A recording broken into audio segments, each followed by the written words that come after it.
Hey, I'm just on my way up to Taliban. I usually find a reason to go to Taliban every day. Mostly for banking and stuff like that, where we have to go in and get in line. It's easier for me to do it because I'm a senior, which you may not have noticed. But anyway, it's a beautiful day. We're on the National Highway, and this is usually a good time for me to do a little meandering. When we had the Red House, which for some of you subscribers right now, or viewers at least, may not know that the Red House was pretty well destroyed. We'd been talking about building another house because I'd noticed that timing is everything, isn't it? But during that remodel that I did during the quarantine madness, as I still call it, I'd done a big remodel and had a hardwood floor fitted right in those tiles slot together. Really beautiful floor, and quite expensive. We had that done, and then after that I began to feel a little giving way under the foot, and it became clear to me that eventually we would have to take the house down. A lot of people, very kind, said, well, you know, it's a kind of a historical thing. It's not historical to us, of course, but it did have, especially since I'd done all the work on it, we were actually very happy with that house, even though it was tiny. Just to give you an idea, the house itself, the ground floor is 25 feet long, 25 feet by 12, and into that we put a little staircase which goes up to half of that being in a bedroom. So the bedroom was actually quite a nice size, and I did a lot of work on it, and according to our taste, we liked it, and we were very happy. It was, for us, it was a great place to wake up to every morning. And so the roof got taken off, and then, as happens with a typhoon, once the roof is gone, and it wasn't just ours, every house in our compound had the roof taken off, or most partly taken off. So enough so that the torrential rain that follows as part of the typhoon just drenches everything. Now the thing is, we got the roof on, we attended to the most important things first, and bearing in mind that I've just said that it seemed to us that the house was going to have to be taken down anyway, hindsight. So we got the roof back on Nanai's house, we got the roof back on Lena's house, and on Bibi's house. Bibi and the kids were actually living down there. Both parents were working away of Bibi's. Bibi and Talik. Talik, of course, is the daughter of Lena, but she stays with Nana, and so does Bibi, and so does our little, what can we say, our lovely. She also stays with Nana as well. I think about Philippine culture, which, if you're a foreigner watching this, you won't know this, but Filipinos don't like to be alone. So if we are going out, well, it's a problem of who's going to stay with Nana, because she can't be left alone. So that's one of those things that you kind of get used to. We also never seem to travel just alone, the pair of us. This being alone and being able to do a video, being able to play my own music, is a big treat for me in many ways. because we never get to travel, very rarely, just Beth and I. We always end up taking a whole gang of youngsters with us. Just a couple of, what can I say, a couple of comments that I should make. The reason these talks are called meandering is because I meander, and the reason that I meander is because I find that thought is like that. Thought is not, it's not an orderly thing. Thoughts are not orderly things. To me, they're like kind of unruly puppies, you know. They come and go. I can call them. I can bring them to order if I want to, but they just do as they like. I always thought that it was kind of like walking between the shelves, the heavily laden shelves, laden with books in the library. I just imagine that thoughts are a little bit, as you progress through the day and you pass different images, you're reminded of different things, and they're not in an orderly line. They're usually just out of the blue. It's almost like they're not your thoughts, is how I always experienced it. So it's almost as if every book is a different thought, and as you pass it, it opens and expresses itself. So meandering seems to be an obvious thing for me. Of course, if you listen to any old man talking, they meander, and it's not one of those things where they open the conversation and say, "Now, let's deal with the second law of thermodynamics," and you're not going to stray from that. No, it's not going to happen. Things are going to come to mind, and you're going to express it. And that's how it always happens for me. When I go alone, I went in, I had a haircut yesterday, and I decided it's coming into the summer. The heat is relentless, so I decided that I would go in, and even though the previous haircut that I had was much shorter than I usually have, I decided that I would have it this short. So, as Tony the barber said, so is this good for you? I said, yep. Kind of like being in the army again. And off I go into thinking about the army. Somebody once called me bipolar. I never thought that myself, but then again, somebody else's thought, not just mine. So if I start to think then about the army, I think about the irony. When I was in the army, one of the things that I hated was the military haircut, and now look at me.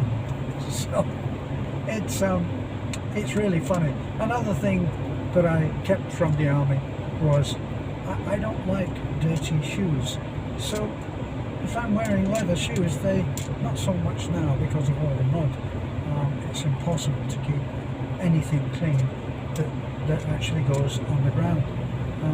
But I always like to keep my shoes clean. So certain things from the military, in spite of everything that you may do to try to break the conditioning, they still come through. And talking about conditioning, see what I forget now. Talking about conditioning, people, if you talk to people and you mention about conditioning, how we're all conditioned.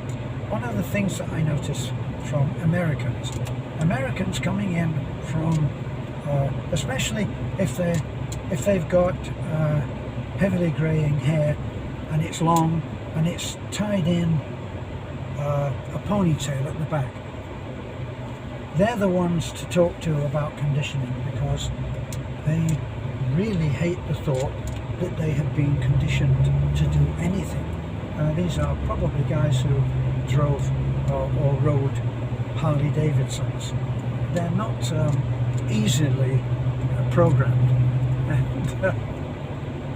And so anytime that I talk to a foreigner like that, one of the things that they'll complain the most about in the land that they have just left, America, will be the regulation, how things are so heavily regulated. Here, by comparison, this is a totally free world. By comparison, here, people, especially along this road, which leads us into another avenue of thought, that when you talk about regulation, in America and in the UK, regulation on the roads was terrible. One of the banes of my life, because I was a musician and I was coming home late at night, I would be plagued with roadside checks, and there would be a place where, and off we go into something else, but it's still part of the same thing about regulation. The police would be able to stop you and ask you for your documents, and if they didn't like your attitude, they could go over the car or whatever vehicle you were driving. They could go over it and inspect it, and especially the tyres in the UK, especially the tyres. And they would have this little rule that if they could put a coin, if they could only put a coin into the tread of the tyre a certain amount, then it would have failed, and the tread on your tyres would be insufficient. Now, this is very serious there, because for one tyre you could get, back then you could get 1 point on your license, and you only had to get, I think, 3 points and you lose your license. So difficult. Back to ponytails. The ponytail guy will talk about how he is just sick and tired of all of the regulation, and many of those guys talk about America, especially.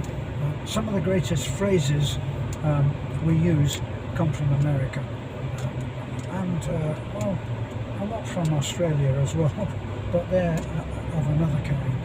But the Americans would come up with great over-regulation, and they created the phrase the nanny state, which they put down to the liberal way of approaching life. So the Democrats would come in for some stick, and they would talk about, oh my gosh, I'm just looking at that, it's a tricycle with extra lights. Good God, amazing. Usually they have no lights, but that's another thought. But what these guys would talk about would be how the motorcycle cops are the worst. They're the ones that there's no mercy. They are relentless, and the same. It will be the same in the UK. Everybody hated the motorcycle cops, and certainly I was no different. But they would make life miserable for you. And the motorists, especially I found in the UK, the motorist was like the whipping boy. They could make up their quotas. Everybody believed that the cops had quotas. How many people did you book today was what we always thought that they did. But anyway, back to the ponytail again, and they always talked about the nanny state and about how people couldn't take their own risks. For one thing, a ponytail would never want to wear a crash on.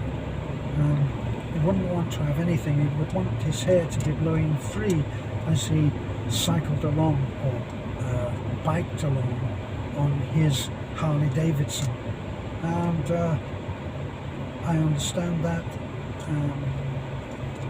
I prefer to have a crash helmet myself, but there is something appealing